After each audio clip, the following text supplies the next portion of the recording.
Okay, everybody. Had some whole smattering of issues tonight, so bear with me. I am just getting everything up and running. Uh, so let me just check some audios in quick. We are good over on the YouTube side. We are live there and on Facebook tonight. Let me double check the audio on the Facebook side. Facebook Live is good too. And like always, we're on the Bullhorn app. This is the Whitetails and Whiskey podcast, episode number 19. So, I know we posted that we were going to have Taylor and Ethan on tonight. Unfortunately, had some stuff come up, so last minute. So I scrambled, got back down here to the bar to do the episode down here tonight. So that's why we're getting a little bit of a late go at it right now.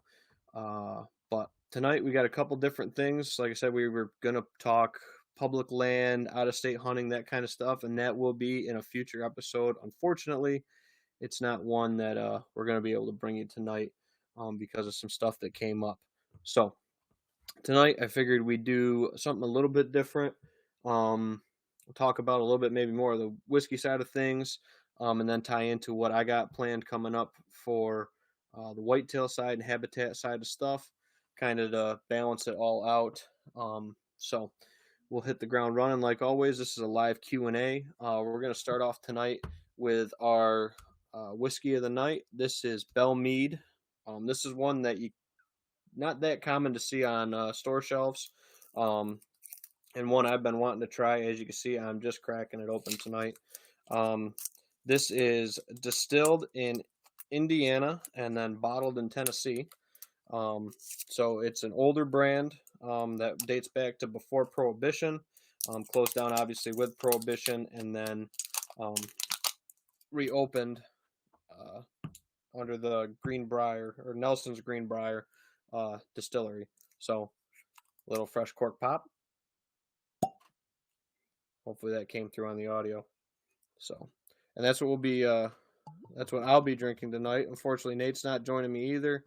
He's had stuff come up, scheduling and all that good stuff. So, but Bell Mead, and this will be probably the last one that goes in the infinity bottle right now. So, we're gonna pour a nice pour into our tasting glass, aged in ore. That was one you might have saw last week. The samples and stuff like that for traveling around, family events. I've been using these a heck of a lot for Christmas and gatherings and all that good stuff. These are great little 3-ounce samplers to bring with you. And you can check them out, aged in ore, I believe, .com. And that's what I've been, sipping out of lately. Is my kind of been my drinking glass of choice is the aged in ore one, because you fill right to the bottom and you get a nice even 1.5-ounce pour for your whiskey. So a couple things about Bell Mead is a little bit higher on the rye side, so you get maybe probably some more spicy notes with it and stuff like that. It's a straight bourbon whiskey. And I believe this is a small batch from what I kind of read briefly on it. Comes out of about 4 different barrels to make that small batch, blend it together, and you get your Bell Mead. They also make a cask strength. But this is one I haven't seen in very many stores around. Been kind of looking for it. It's kind of an older heritage bottle, and I'm trying to find a Tennessee whiskey that I like and enjoy. So that's why we're diving into the Bell Mead with it. So definitely got a spice to it. I guess a little bit of baking spice, maybe some, maybe a little bit of fruit there, like some spicy fruit, kind of like so. Kind of just that normal kind of bourbon. Definitely can smell the oak in it. Kind of oaky, kind of woody. A little bit of that mixed in with that baking spice, kind of that traditional kind of bourbon smell and profile. So go in, take a sip, see what we think.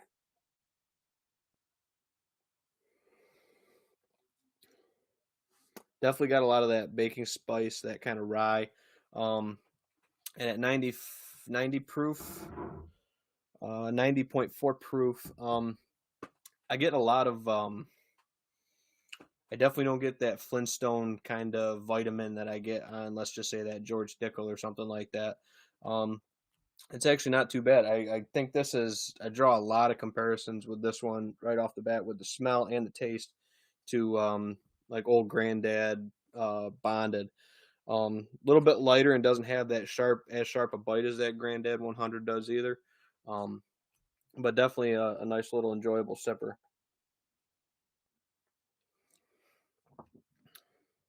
We'll definitely get a little bit more of the barrel there, a little bit more of the char, that kind of stuff with it. Um, but nice baking smell, and I got a little bit of a kind of a sour fruit taste there at the end with that one too. Not a bad sour like spoiled, but just kind of like that baking spice, kind of that fruity I was probably picking up on when I was smelling it. So, um, all in all, pretty good little sipper tonight, and that's our sipper is the Bell Mead tonight for Whitetails and whiskey. So, um, Bo says, "Is that winter rye grain?" Yes. So that would be a rye grain that goes into your bourbons and your whiskeys and stuff like that. It would be a winter rye grain. The rye grain gets put in the mash bill with a lot of these whiskeys. So in some of them, like let's just say Weller or um, some of the Buffalo Trace stuff, and then some of your makers, and then I have an old elk wheated over here too. Typically, they sub out the rye and put a wheat grain in with that instead. Gives it a little bit more of a sweeter taste. That rye is more of that spicy kind of bit that I was getting with the smell and the flavor with that. Granddad's a little bit higher of a rye mash bill too, so that's probably where I'm drawing some similarities with the two ryes in the Bell Mead and the Granddad 100. So definitely doesn't bite as sharp as that Granddad Bonded, but it's proof down about 10 from that. But yeah, winter rye grain is what's going into it. And then some guys, I know Pete Cheney locally, he uses a Triticale, which is a wheat rye hybrid, for one of his grains in his mash bills. And then there's some that do a 4 grain and put a wheat and rye, barley, and then corn into their mash bill. And some of them, like Black Button, is a 4 grain, whiskey and stuff like that. So definitely some interesting stuff there. So we're going to give a little bit of whiskey factoids just because that's what's all over my bar. I didn't have time to clean it tonight. Like I said, we were a little bit behind, had some scheduling issues, had some family stuff come up. So we are just kind of shooting from the hip tonight, and that's where we're at with it. So, like I said, this will be probably the last pour of the infinity bottle. So if anybody can think of a way to give away this infinity bottle, me and Nate have tossed around a couple ideas. Whether it's going to be, like a viewer comment giveaway or anybody that's bought a hoodie. But I think the best way to do it is to head over to the YouTube channel and subscribe, and any subscribers to the YouTube channel will be entered to win the Infinity Bottle, which has had everything we've had on the show so far, minus the Tin Cup private stock, just because I'm kind of greedy with that bottle, and I'm really, really saving that for special stuff moving forward. Um, with that. So if you want a chance to win this infinity bottle, like I said, this is everything we've tried so far. It's definitely a unique blend, and that's what you get out of these infinity bottles is mixing up some of your favorite whiskeys, or maybe some ones that you're not so fond of. For us, it's ones that we've all done here on the show, and that's what we're going to put in there. So there's Russell's in there, there's Granddad in there, turkey stuff in there. There is a couple of bird dogs in there, so you do get some different fruit with this one. But I think it kind of blends together well. And then again, putting Russell's Reserve in there last week because that's what we were drinking with Mike Vienna. And then the last one will be the Bell Mead, and then we'll figure out the giveaway. Probably announce it in episode 20 or episode 21 for the Infinity Bottle. So head over to the YouTube channel and subscribe, and you'll be entered to win, and we'll pick it from our YouTube subscribers for the winner of that. So, we'll put a link in the comments to the YouTube page and the YouTube channel. And I want to thank all you guys for all the support. It really means a lot. Even when we had these technical difficulties and struggle to make it happen tonight. So I kind of wraps it up with the infinity bottle and this. I'm kind of just going around the bar. What you might see right here, this was a Christmas present from my sister. This is a Whitetails and Whiskey, if you can see it on the face of it, bourbon barrel. This is a brand new oak charred barrel, and I am doing my own batch of bourbon, so to speak. Um, I was out picking up our brand new hoodies, which I'm wearing the green and white tonight. I'll pick up the two options to show you guys. We do still have hoodies available of the green label and the brown label, special reserve hoodies, kind of sticking with that whiskey theme. They are allocated, so once they're gone, they're gone. We're not going to be restocking these anytime soon. We might go to different colors or something like that, but once they're gone, they're gone. So and maybe you're collecting them all. You got the black one already for the black label. Maybe you want the green and then the brown now to round out your Whitetails and Whiskey hoodie set. So, but with this barrel, this is new charred white oak. So this is a virgin barrel, or was a virgin barrel anyway. Clean the barrel out ahead of time. This is going to age for approximately 2 to 3 months. I'm going to try some samples off of it as I go with it and see kind of how it tastes and develops. But you clean it out good, run some water through it, shake it, stir it, get all the wood particles out of there from when they drill the bung out and the spigot for this barrel. And then you shake it out, clean it out, and then overnight you put about 2 liters or so of water in there, warm water. And what that does is allows the wood to expand, fills all the crevices on the barrel so this doesn't leak. Because there are no nails that hold barrels together. Barrels are all held together by the friction of the staves, which are the slats of wood, and then the bands that hold the barrel together. So I'm going to have probably going to lose a little bit to what's called the angel share, and even just a little as 3 months with this aging. I might even age a little bit longer. We'll see on how it tastes and how the flavor kind of develops with it. But when I was out picking up hoodies, I stopped into the liquor store right down the road from it, and I found these, which I didn't think you could get these outside of the distillery. But these are Buffalo Trace's wheat mash white dog. So this is your straight off the still or whatever, no age. This is your your corn whiskey, your moonshine, your white dog, whatever you want to call it. And that's what I used for my spirit to go into my barrel to make the Whitetails and Whiskey podcast bourbon for my bar and whatnot. So I'll probably clean the labels off, and I'll probably rebottle them right in these 375s. I filled it with about five and a half or so of these. I do have one white dog back there, but you don't get any of that bourbon taste. It is corn whiskey at its finest with a little bit of wheat, so you do get some a little bit some sweeter stuff from that.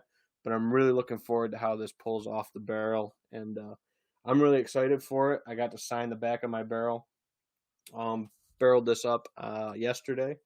So like I said, we're gonna let it go 2-3 months, whatever, see how it ages out and do it. But just in the overnight, if you can see it, this is the water that was in it, and as you can see, it's kind of a definitely off clear color. And that's just from one night in the barrel. So if you could see that, hopefully it shows up pretty good here. Let me put it in the light so you can see a little bit better. But you could see, if you could zoom in on it, you can see some of the wood fragments in there, some of the char, that kind of stuff. So my whiskey's not going to come out filtered, but if I was to tap some off tonight, it probably would be about that color right now, being in the barrel for a day.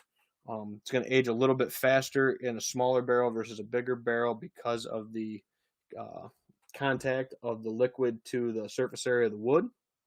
And what's going to happen is that heats up and cools down. The basement's probably going to be where it lives for a little bit, just to get some of that different pull in and out of the stuff. But I might take it like inside and outside, to take it into the garage for a couple days to really get that that wood soaking in and out.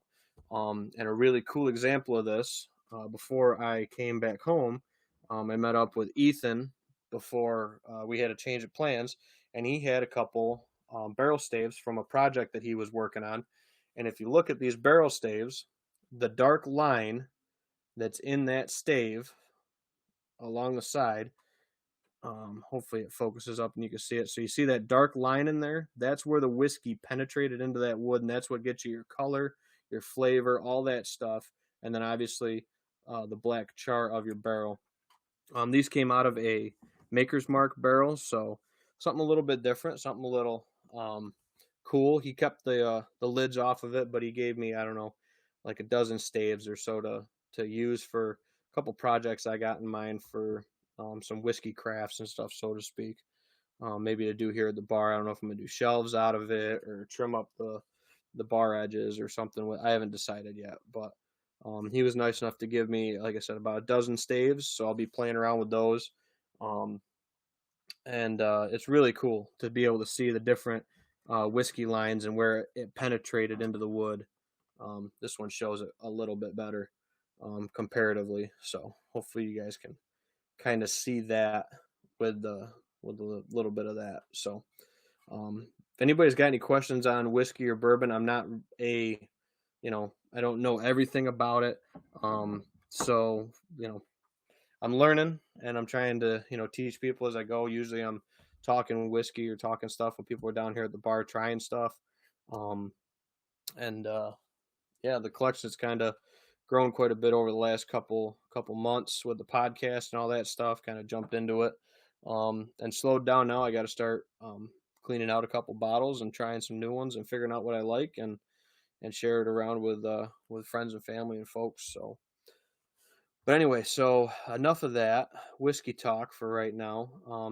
Comments coming in. Let me see.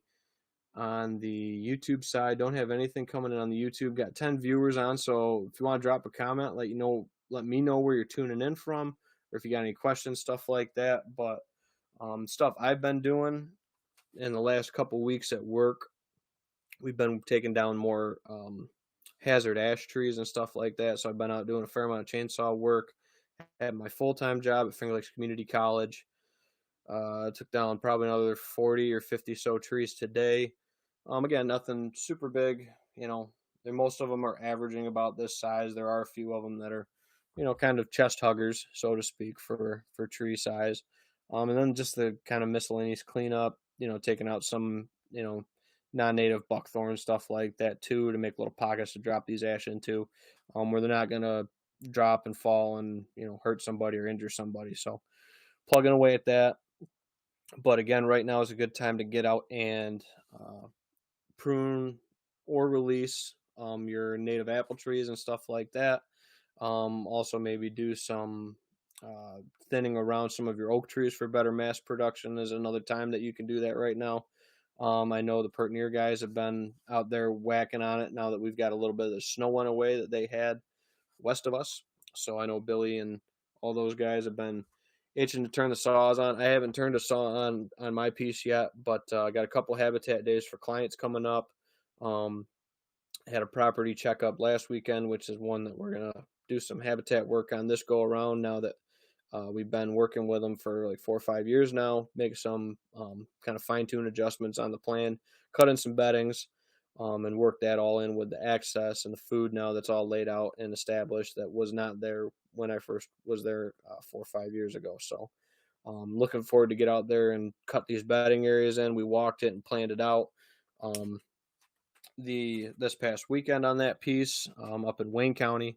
And then I'll be over Casanova way on Monday for Martin Luther King Day because I'm off of work that day. This weekend I didn't schedule anything because of snow removal at the college. So trying to knock out habitat days and property visits and all that stuff with the consulting side of it. Trying to, get them all in. I know I got several deposits in so far from folks wanting to get me out there. So working the best I can with the schedule. Luckily, the snow's cooperating. So now we just need to have them get through their couple timber harvests and stuff like that. And then, just kind of working through the,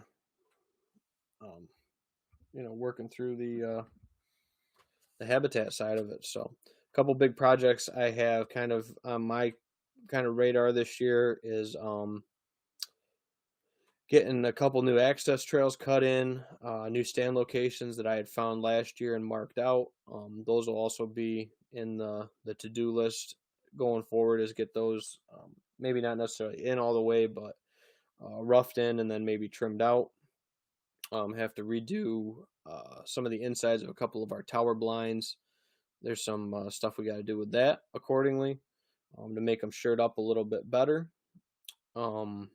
Just kind of miscellaneous stuff, hangers, curtains, window tint, stuff like that. Just some miscellaneous stuff that last couple of years we've been so busy, and I've been so busy that my stuff unfortunately gets pushed to the backside of it.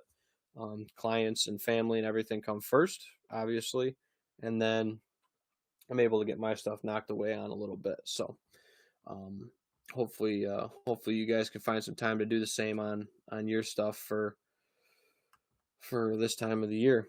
Plap tuning in. Hey Plap, Nate couldn't hang by tonight. I should have called you to have you come on and be my guest, Plap. I know you'd always be down to join us on the show. So maybe next time we'll have Nate and Plap on. Get the pair of them on for the podcast. So, but no, like I said, the habitat stuff. Started pulling some cameras. Started going through them at my parents' house because that's right down the road from where I was going to film the night in Lions. And before plans changed, and talked to my dad for a little bit. We looked at some trail cam pictures. Have a few survivors, some younger bucks. Haven't seen a couple of the older bucks that I was hoping made it through yet, but we'll see. Still early, and I didn't pull all the cards. I just pulled a small section out there the other day. Nate and me went for a walk, talking podcast ideas and stuff like that, and just hanging out. But we're gonna tool back up and go out and maybe chase some squirrels, because I got to go over to a section of the farm where I got some cameras where there's some hardwoods, and we're gonna maybe see if we can shoot a couple squirrels for Nate's grandpa to make us some squirrel stew, or I forget what Nate was calling it. But looking forward to that. Looking forward to taking my revolver out, take some squirrels with my pistol. I always enjoy doing that, and I was fortunate enough to shoot St. Patrick this year with my pistol too, so I do enjoy that handgun hunting. But we'll obviously have the 22 rifles too for picking them off, and I do love that Remington little 22 pump that I got. So little small game hunting, some cards, some habitat work. Some of it can wait till later. I don't need to pound on it just yet, especially with doing some chainsaw stuff at work. The last thing I want to do is get home, get my saw, and then go cut for another 4 or 5 hours at my property or whatnot that I can do some work on. So but I will find time to do it, whether it's the right timing completely or not. Some of the stuff like the access trails can get pushed off till later, but some of our fruit trees could use some some prunings and stuff like that. So there's always stuff to do.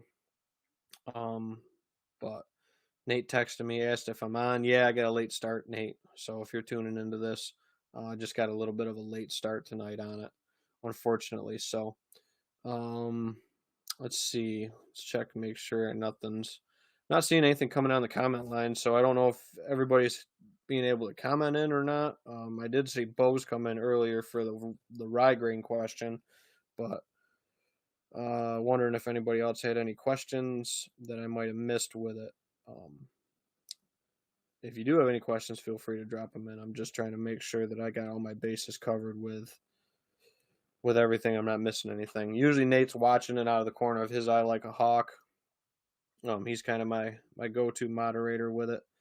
But yeah, it only shows one comment so far. But alrighty. Anyway, I know it's kind of late. I know it's not the normal time frame. Plap commented in Louisiana squirrel. That's exactly what it is, Plap. So I don't think that's a stew right off. But yeah, Louisiana squirrel is what Nate's grandpa is going to make us. We just got to bring him over some squirrels. So, and I do have one black squirrel, which we've never had one on the farm that I've ever seen. Saw one during bow season this year, so hopefully that squirrel's still around. I'd like to maybe get him and maybe put him up the corner of the bar or something with a little 2-ounce or a whiskey, sitting next to him or something like that. Be kind of neat for a little addition to it. And like I said, we just don't see the black squirrel, kind of that melanistic color phase of them very often, at least on the farm and where we are. I know around some college campuses, some golf courses, towns like that, where they have a much tighter population and don't lose so many to predators and stuff like that. I know that changes a little bit. So, but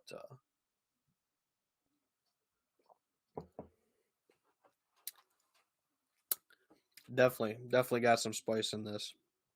So if you're more of a rye drinker and like that spice, I know some people that like IPAs and stuff like that, might like that rye spice a little bit more. I do like it because Granddad 100 is one of the ones I really enjoy drinking, and I'll pick up from time to time, and that's my dad's go-to. But yeah, definitely get some of that rye bite with that a little bit, and that kind of baking spices kind of smell, um, kind of that, and I do get that kind of sour fruit taste at the end. So that's kind of different. I don't usually get that with the Granddad. So, Bo said he had some time this past weekend to prune some crab apples. Do you think you pruned too early? I don't think so. There's some people that say you want to get through like the deep hard freeze that you might get in late January, February time frame with it, but I don't think you prune too early.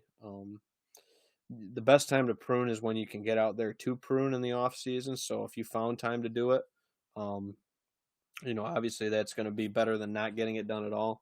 That's one of the things in that habitat day at my clients that I got planned coming up, probably end of the month maybe. Um, is we'll plan on trimming up some of the apple trees that we found and released when we knocked in food plots and along travel corridors and stuff like that, and by stand locations, because it'll be a good time to get out there and do it while we're out there, and that'll be kind of the fine tune work at the end. Start with the most beneficial ones that'll do the best from a good pruning after we cut the beddings and stuff like that in.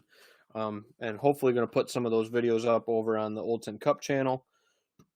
I know it's kind of maybe a little bit tricky balancing both channels and tuning into both, but the best way is to subscribe to both. That way the notification comes in when we put up a new video on one or the other. So, and again, speaking of subscribing, if you want to get a chance to win the Infinity Bottle, head over to the YouTube Whitetails and Whiskey page and hit that subscribe button, and we'll be able to check it out.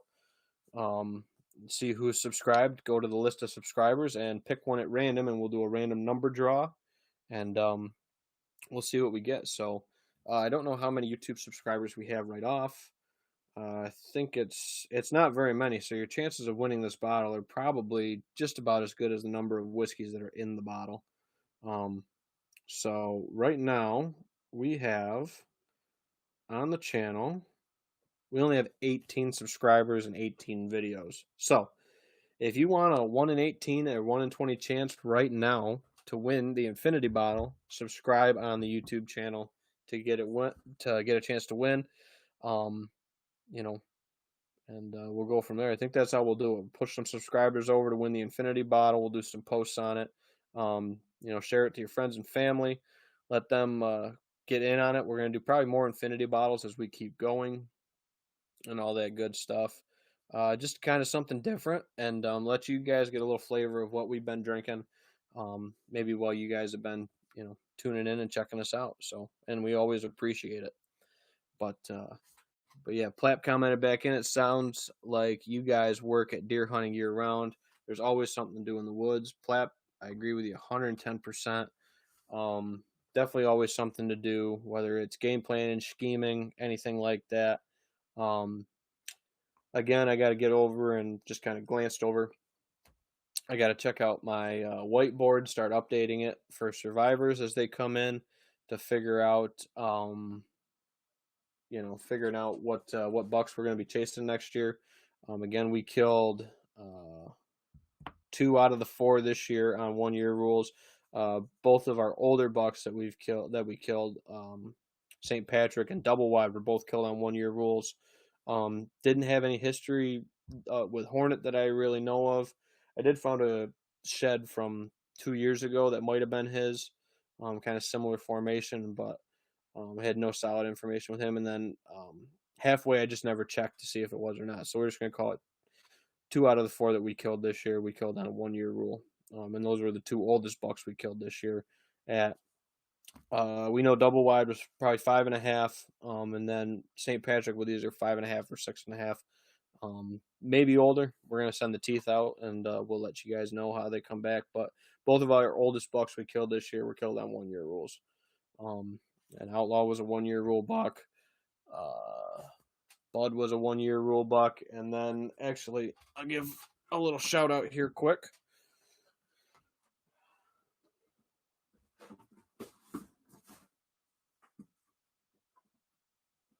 So we are the shout out show. So my neighbor and friend that was going to be on the podcast tonight just did up this gorgeous backplate mount for Y-Buck, who was another 1-year rule buck. And this is an arrowhead that he did all the woodwork himself with. It was a maple that came just over the property line from our farm, so that's kind of cool. Great buck, a lot of good stories with this buck, good history with this buck. Yeah, so this was Y-Buck. Killed him a couple years ago now, and nice placard for him. And I think this is going to go right in my office, right behind where my desk is. So beautiful maple, all done up by hand with him. So he's getting to be pretty good with being a good word worker. So, and I'm going to put it right here on the end of the bar for tonight because it needs to be hung up. So that's kind of cool. And then, like we were saying, we did get our new 2 batches of hoodies in, the Whitetail and Whiskey green label and the brown label. Now the brown label is the Special Reserve limited release one, and then the green one has been our more popular one. We do still have both in most sizes available, so if you want them, get them before they're gone. We're going to do $45 on the hoodies, and that helps support bringing you guys different whiskeys every week, and some of the costs of cameras, mics, that kind of stuff for the podcast. So it's not 100% net loss. It's closer to zero, even though it's still a net loss. I think that's what Billy calls it with the Pertinier podcast. We're still in the hole, but it makes the hole a little shallower, I guess. So, and get some nice hoodies. This is probably my favorite brand of hoodie that we've had done yet. Super warm. I'm actually kind of sweating right now with this hoodie. It's really nice, nice thick fleece lining. Really comfortable. Like I was outside today with it, no issues at all. So just good hoodies, and can't say enough about them. And these were done by Gorilla Tees out of Victor. So again, supporting a local company. We've got stuff through Vistaprint in the past, but now moving forward, now having a good relationship with Gorilla Tees, was able to support a local business at like the same cost or so, to be able to bring you guys the hoodies at the same cost. So if you are interested, drop us a comment or a message, and or shoot me over a text, or give Nate a call, or my wife a call, somebody that that would have maybe a direct line to us, and we'll set you up. We did order in, I think it was 54 hoodies, sold 10 or 12 right now. We've had some that were spoken for by people, but when you come and grab them and pay for them, they're yours to take home. So, and we can do shipping. I think we can ship them for about $10, I think is what we came up with for the hoodies, to get them shipped out in a basic flat rate envelope. So we can get one sent out for an additional $10 too. So, and we have Venmo, take cash, check. Can't do cards. I don't have a swipey thing, but we have Venmo and all that good stuff too. So we'll be able to figure it out. We also take trades, your firstborn child, chickens, goats, stuff like that. So we're not too picky, but so the cost on those is $45 if you want to support the channel and what we're doing and stuff like that. And Owen needs new shoes, and we might need another bottle of whiskey or two to try for the show, and maybe update and put 2 cameras on this for different episodes and stuff that me and Nate have thought about doing and stuff like that. So, and all that goes right back into the show to give you guys a better show. So there's my little shameless plug for the podcast for the night. Have you ever heard of chestnut trees being sterile and not producing chestnuts? Have 2 trees that are over 20 foot tall and not producing. So with chestnut trees, you're going to have a male and female tree. So if you don't have a male and a female, if you have 2 males or 2 females, you won't be producing any chestnuts because they won't be able to pollinate to produce the fruit or chestnut. In this case, produce that seed. So if they're 20 foot tall, not producing, could be that they're just not quite to the right age yet, or you could have two of the same gender of trees um, that aren't allowing that tree to produce bow. So that might be what you're running into with your chestnuts. Um, it could be, like I said, that they haven't quite got the age to them yet. But yeah, so I hope that helps. I hope that they just haven't got old enough yet for you. And you have a male and a female, and you lucked out on the draw, and it's is what you know. It is what it is with trees. A lot of people might not realize that when you're planting trees, so that's a good topic to dive into. Making sure you have males and females, or skew your planting um, to favor that by, let's just say, plantings of 5 or 6 to hopefully have a couple females and a couple males in that mix.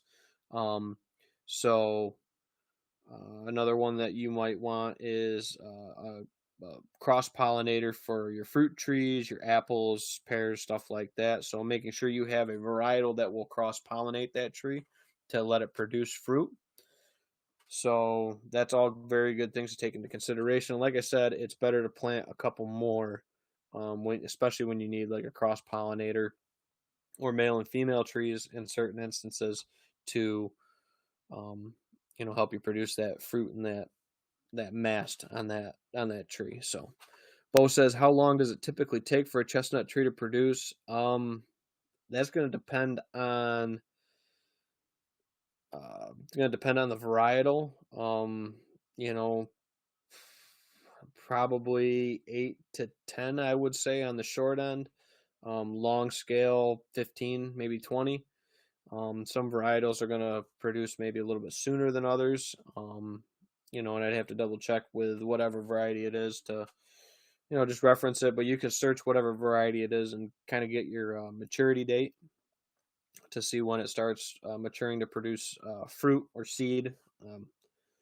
Whatever way you want to refer to it as for that. So whatever to produce that mast crop, that would be till maturity. So yeah, maybe 8 to 10, but some might take 15 or 20 depending on the variety that you have, whether it's a Dunstan, hybrids, Chinese chestnuts, American chestnuts probably aren't going to live long enough to seed out and fruit out. So, um, I'm assuming you probably have like a hybrid or like a Chinese or a Chinese cross or a Dunstan or something like that you planted. So I would check with maybe the nursery you got them from if you're having questions on your maturity age. But those are all things to consider too when you're planting your trees, is how long it's going to take for that tree to produce or mature. Some things you can do when you are buying trees is buy, the right grafted varieties like the tin cup persimmon that I'm working with Blue Hill Wildlife Nursery to develop. That is a self-fertile persimmon. So typically you need a male and a female, but with that one, you will have the male and female all in one, so to speak. That one's a self-fertile persimmon. So, and that's not very common.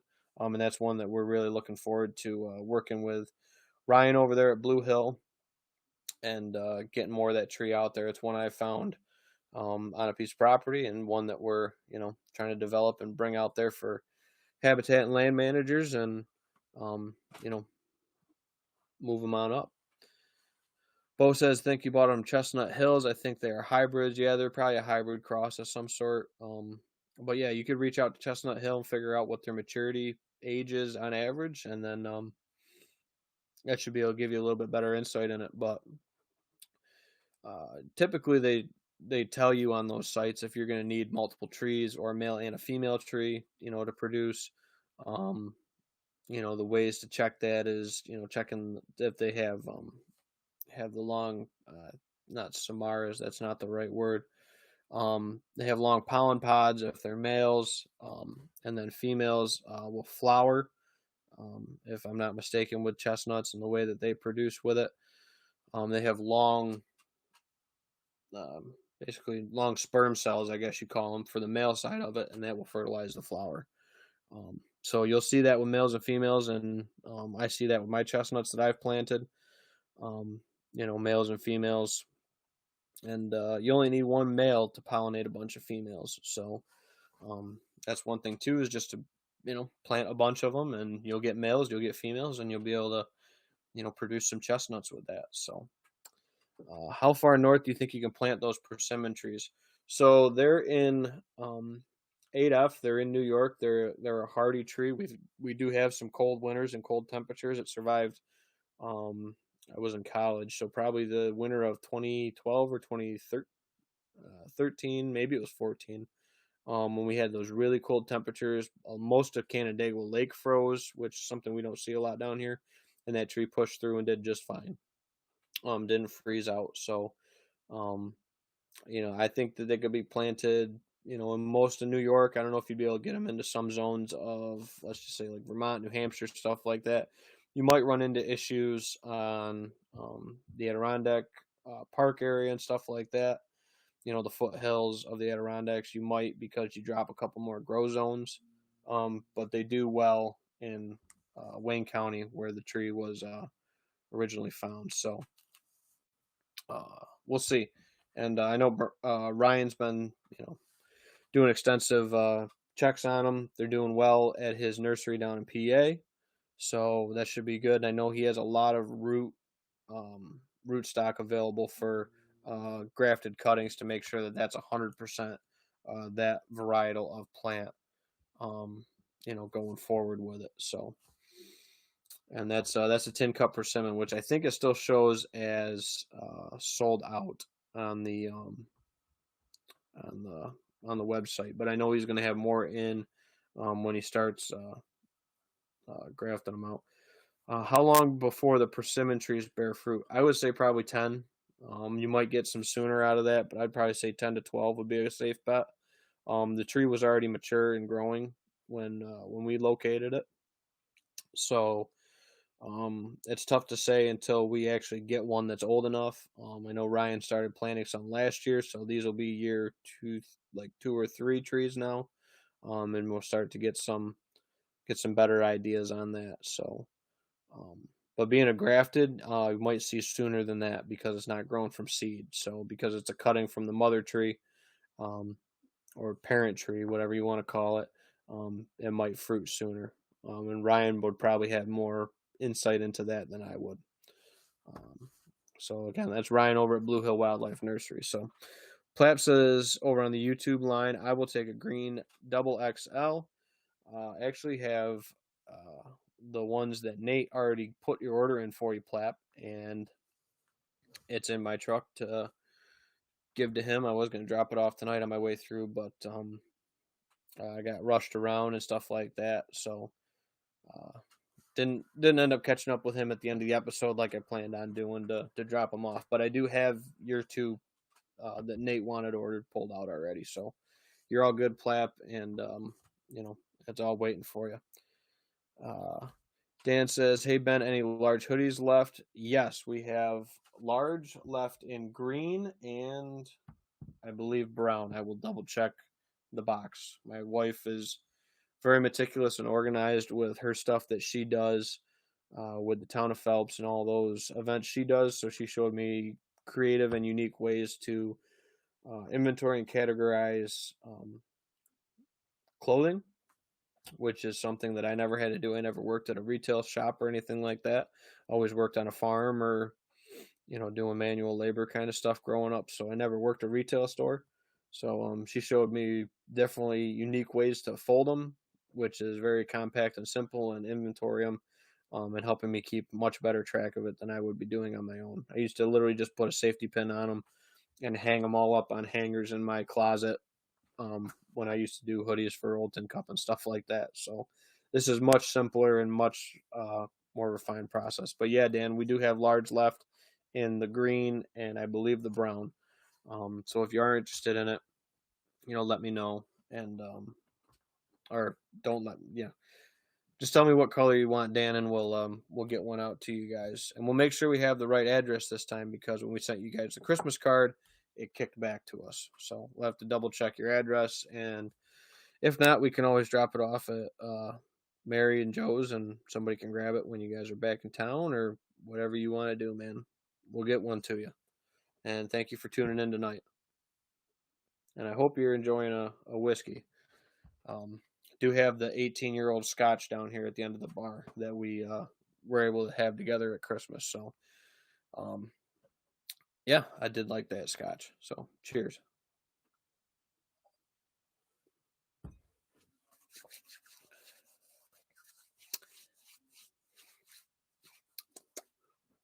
Hmm. Definitely a little warmer on that one than I was getting in the past, but I did have a little bit bigger sip with it. And again, the whiskey of tonight is the last one going into our infinity bottle is the Bell Mead straight sour mash bourbon whiskey. Um, so, and even though it's not, you know, in Kentucky, it's a Tennessee one that is distilled in Indiana.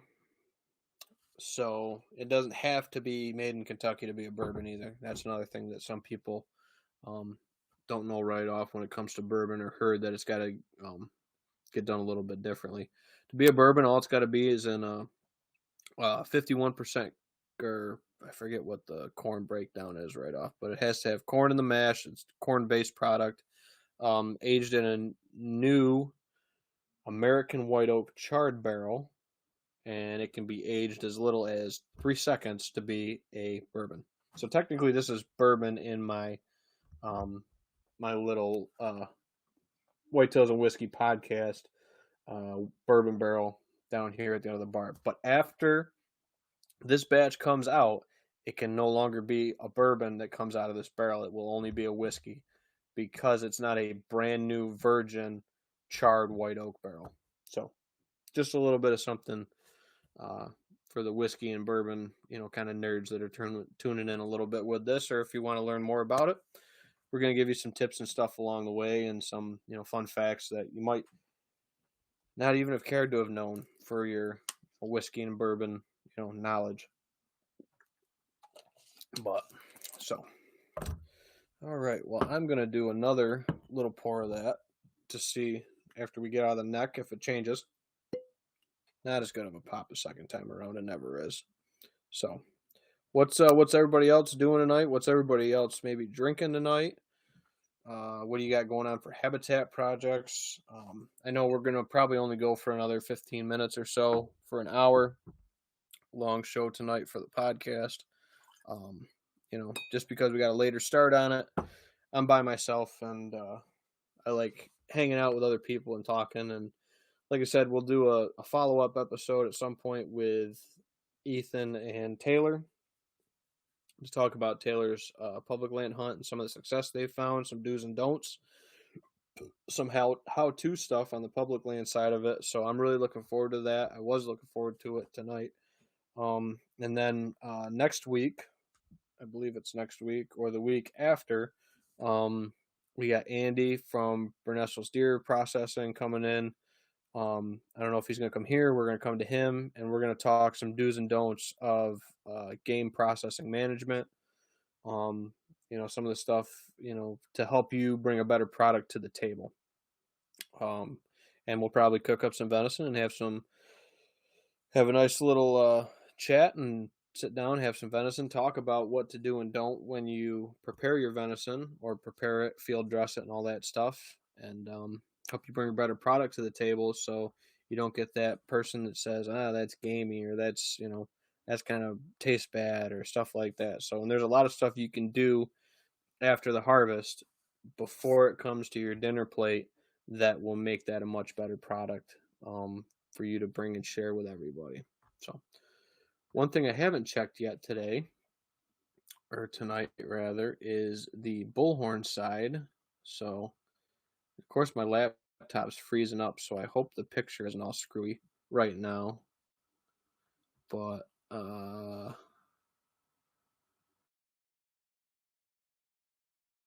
nothing over the Whitetails and Whiskey bullhorn side either. So I was just checking to make sure Billy or one of them guys wasn't tuned in over there and dropping in comments that we couldn't see. So other than that, what I got doing here at the house, I do have some apple trees I have to trim here in my front yard. Got to do a couple things with my garden beds and stuff like that to prep before this upcoming year. Trying to think of what else I have going on. just a lot of stuff. Busy. Holidays were busy. It was really stretched out this year, which was nice, but at the same time, it stretched it out. So there was always kind of something going on rather than rushing through and getting them all done at once, which was very nice. Gave more time to enjoy with the friends and family that we were gathered with to enjoy those times and to be able to break out the little, whiskey and bourbon samplers and, drink a little bit and enjoy it and share some of the flavors and stuff that I enjoy, and hang out and just catch up with people we haven't really seen, some of them since COVID and all that several years ago now. So uh, I hope you guys all got a chance to do the same. Dan says I sent the link over to some of my Australian buddies, big hunters. Appreciate it, Dan. So maybe we'll be in Australia right now. Who knows? Podcast is expanding. We're all the way over almost to the West Coast. I know of. So that'd be really cool to spread out. I know we have people that have tuned in from Ohio before. We had somebody tune in from China one time, but I don't know if that was just somebody that was. They probably stole all my credit card information and emptied out my bank account. So who knows? But we've made it all the way out to Idaho, maybe now Australia, which is really cool, Dan. I appreciate that. Like I said, Ohio, New York, we've had people tune in and check it out from kind of all over the map here in the United States, which is really cool. So, but yeah, and I hope it continues to grow and everything like that. I know this, like I said, it's a short show tonight. It's not the normal show. Hopefully Nate is back on, and in the next couple of weeks, he's the one that keeps it rolling. So I'm not just looking at a screen talking to myself and everything. And he brings up a little bit more of another point of view for the conversation, which is always much needed and enjoyable. So I do want to thank everyone for tuning in tonight to this late kind of improv show.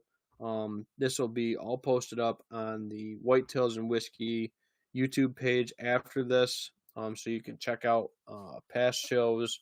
All the episodes are up over there, and then the lives are going to get bottled back up and put back on the channel as well, so you can watch them later as well with it. So, if you're tuning in on the Facebook side of it or the YouTube side, or you see all this shared by somebody, we are giving away a free Whitetails and Whiskey Infinity bottle. The only thing we're going to redo is the label. The label is going to be a white jumping deer out of the whiskey glass logo for the bottle, so it sticks out a little bit more. It looked good when it was black and the bottle was empty, but now that it's filling up, it's a little hard to see it, so we're going to put probably a white label on it, and we'll probably sign it and write episodes blank through blank, and then we'll attach it, let you know what's in the bottle as well. So but yeah, that'll be given away either episode 20 or 21, so tune back in, and all you got to do to enter is head over to the YouTube page and subscribe, and we'll be able to look at the subscriber list and pick a winner, and we'll notify them after. Or if you're tuned in live, you can cheers and celebrate and everything with us, and we'll make sure you get your bottle. So alrighty. Well, I want to thank everyone for tuning in. I think next week we should start on time unless we have more craziness happen. But 7:30 is when we usually do the shows. I might start doing some different episodes and stuff throughout the week, but those will be filmed ahead of time. The live will always be the live on Wednesdays as far as we go going forward. So, and looking to get a couple more guests on. We got, Tomes and Taylor, and then Andy, and a couple other people we've thought about bringing on or talk to, and it'll be good to have other topics and stuff and main focuses on it and all that stuff. So cheers everybody, thank you for tuning in tonight. Dave says I'll see you Monday. I'll see you in Casanova on Monday, Dave. Looking forward to it. And yeah, just thank you everyone for the support, appreciate it a lot, and I'll catch you all next time here at the bar or at the shed or wherever we're broadcasting from that night. So cheers everyone, take care.